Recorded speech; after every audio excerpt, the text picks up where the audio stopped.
bienvenue dans la bulle de Virgie, j'espère que vous allez bien. Alors cette année, j'ai pris une décision, étant donné, comme je le dis régulièrement, que j'ai très peu de vues sur ma chaîne, ce n'est pas un souci, sauf qu'effectivement, quand on met du temps pour faire une guidance ou pour faire par exemple les 12 signes astrologiques, ben, il faut savoir que ça me prend entre 6 et 12 heures, suivant que je prends une demi-heure ou une heure pour faire chaque guidance. Et quand effectivement j'ai une centaine de vues sur une guidance collective générale, ou même parfois bien moins de 100 vues, ben imaginez si on divise par 12 le nombre de vues, ben ça fait quasi rien du tout comme vue, comme personne touchée. Et quand je dis vue, ce n'est pas une question de finance ou autre, puisque je n'ai pas mes vidéos ne sont pas monétisées. Donc c'est juste qu'effectivement au niveau du rendu que je peux avoir par rapport à mon travail, quand j'ai 10, 12, 15, même 20 ou 30 vues, c'est vraiment exceptionnel, sachant que les gens vont quand même souvent voir leur signe, ascendant et puis ceux de leur chéri. Donc voilà, il y a toujours un petit peu plus quand même qu'un 12e, mais c'est quand même très peu. Alors ce que je vais faire, je vais ici pour cette fin d'année refaire les 12 signes pour la dernière fois. Ça va dépendre de vous. En gros, je fais déjà les signes de Verseau pour plusieurs raisons. Parce qu'à chaque fois que je fais le Verseau, le compteur explose. Alors quand je dis explose, c'est que ça triple, ça quadruple, ça quintuple les autres. Donc à chaque fois, je me dis, finalement, je fais les Verseaux puisqu'il y a de la demande. On regarde, on met des likes, on commente, les gens sont contents. Et moi, en plus, c'est mon signe au final, donc ça m'arrange aussi de le faire.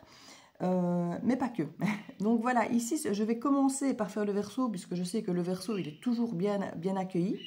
Et pour les autres, pour la dernière fois, je vais refaire les 12 signes et je ne garderai que ceux qui ont suffisamment de vues et de pouces en l'air pour me motiver à les reproduire. Parce que si effectivement j'ai 3 pouces en l'air et 20 vues, je me dis que ça ne vaut pas la peine de perdre autant de temps dans mon temps privé, personnel, parce que mon temps aussi a de l'importance. Mon temps a autant d'importance que le vôtre ou que de n'importe qui. Donc quand je passe effectivement 12 heures à faire les 12 signes pour pas grand-chose, je me dis que c'est du temps qui n'est pas du tout bien investi, j'ai envie de dire. Voilà. Et quand je parle d'investissement, c'est juste de retour personnel à personnel, de personnes touchées. Et je ne parle absolument pas d'argent ici dans ce cas. Donc voilà. Donc ça, c'est vous qui allez décider finalement quel signe je vais continuer à faire. Ceux où je me sentirai soutenue, où je sentirai que c'est là pour une bonne raison, que ça aide, qu'il y a des vues, qu'il y a des pouces, qu'il y a des commentaires. Je ne vais pas donner de nombre désiré parce que ça va dépendre chaque fois par rapport aux autres aussi, donc des autres signes. Donc ça va être ceux qui sortent du lot. Maintenant, si tous subitement sortent du lot, entre guillemets, tant mieux, je continuerai les 12 signes. Donc l'idée n'est pas de n'en faire par exemple que 5 et de vous faire vous battre pour être dans les 5 premiers. L'idée est vraiment de ne pas faire le travail pour rien. Voilà, c'est juste mon but, ne pas faire le travail pour rien. Donc je vous demande à vous, si vous aimez mes guidances, si vous aimez tel ou tel signe, de vous manifester, de me le montrer avec un petit pouce. Ce n'est pas grand-chose que je demande, je ne demande pas d'argent, je demande un petit pouce de soutien. Juste pour la demi-heure, l'heure, les 3/4 d'heure que je donne de mon temps pour chaque vidéo de chaque signe. Donc voilà, ce sera juste votre façon de me soutenir et de me montrer je suis là, continue à le faire. En tout cas, ce signe-là, moi, il m'intéresse, continue à le faire. Donc voilà, c'était mon petit message pour que vous sachiez comment je vais fonctionner. Donc je vais faire les 12 signes, entre guillemets, peut-être pour la dernière fois ici, pour 2025, dans les grandes lignes. Je ne vais pas la faire très longue du coup, parce que si je la commence à faire très longue, je vais à nouveau prendre énormément de temps par signe. Et aussi parce que j'ai fait déjà la roue de l'année collective, n'hésitez pas à aller la voir. Donc il y a déjà une roue de l'année qui est prévue en collective pour chaque mois de l'année 2025. Donc je me suis déjà étalée sur 2025, pas par signe, mais j'ai déjà fait quelque part un étalage de 2025 de mois en mois. Donc ici, ce que je vais aller faire, c'est peut-être plutôt aller voir les énergies de début 2025. Comme ça, voilà, si ça plaît, que ça accroche, je ferai la suite, je ferai les mois, je ferai les saisons comme je faisais avant. Ça va dépendre de vous, comme je le disais. Donc voilà, à tout de suite pour les béliers. Bienvenue dans la bulle de Virgie, j'espère que vous allez bien. Le petit préambule est un peu long, je sais, mais voilà, il me semble être nécessaire pour avoir un bel équilibre entre le donner et le recevoir. Alors, on va voir quels sont pour vous les béliers l'énergie qui vous attend pour ce début d'année 2025. Dans votre rentrée 2025, qu'est-ce qui vous attend, les béliers? Alors, les cartes sortent un petit peu moins vite que sur d'autres signes, mais celle-ci a l'air de vouloir aussi. Hop. Et celle-là a l'air de vouloir pas se ranger, donc on va la mettre. Je sentais votre jeu un petit peu, alors je vais pas dire agacé, mais ça se passe pas comme vous voulez.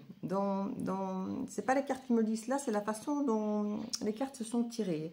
Les cartes ne se brassaient pas comme je voulais, elles sortaient pas comme je voulais. Celle de derrière glisse, celle de dessus. Vous voyez, il y a un truc qui ne se passe pas directement exactement comme vous le voudriez. C'est pas pour ça que ça se passe mal.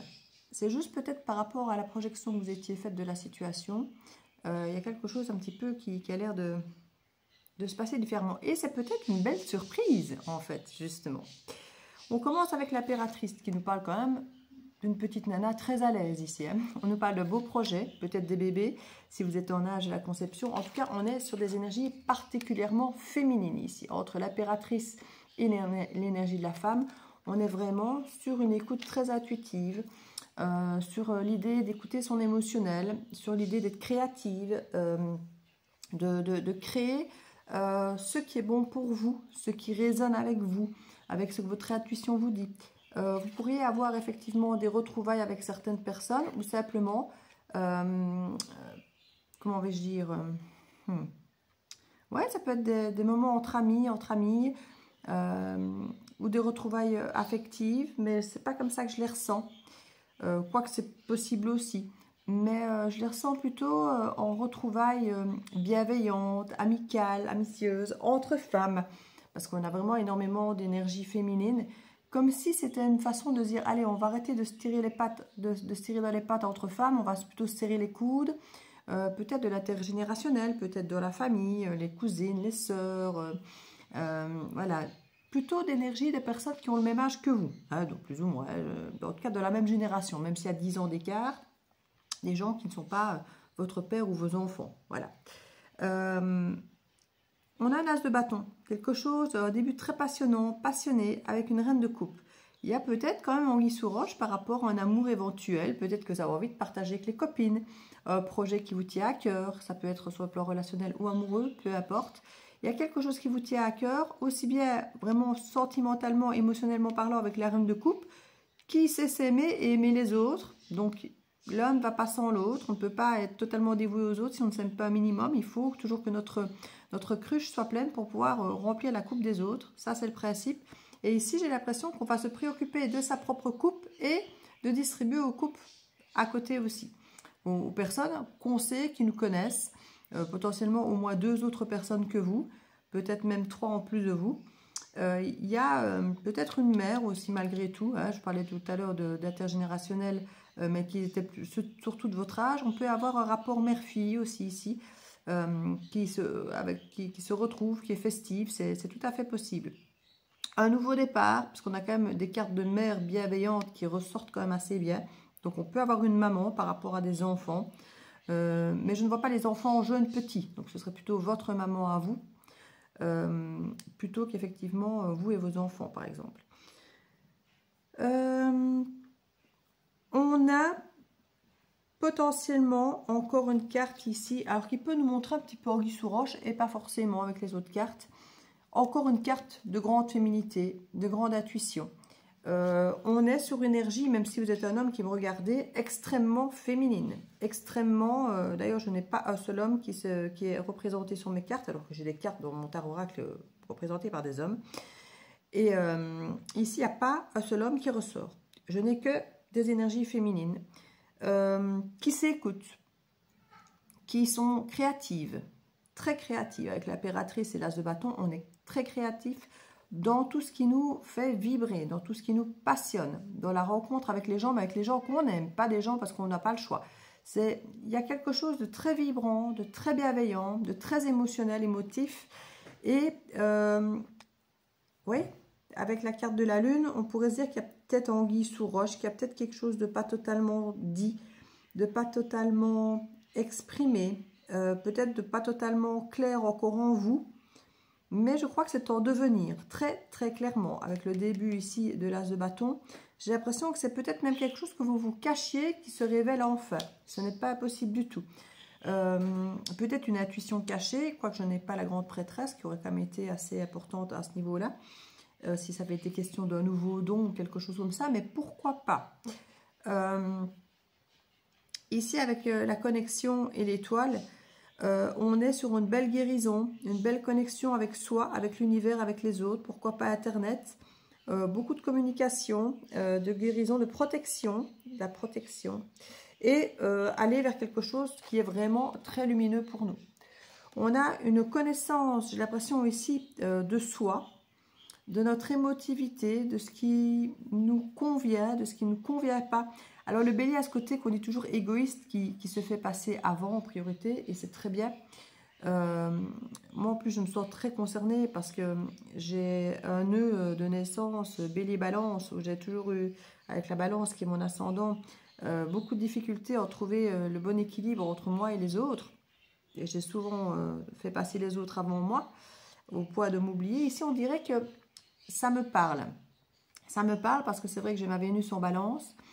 Et ici, c'est vrai que commencer à se dire que dans une relation d'amour, si on n'est pas soi-même une priorité, comment voulez-vous que l'autre vous mette dans une priorité et vous prenne en considération?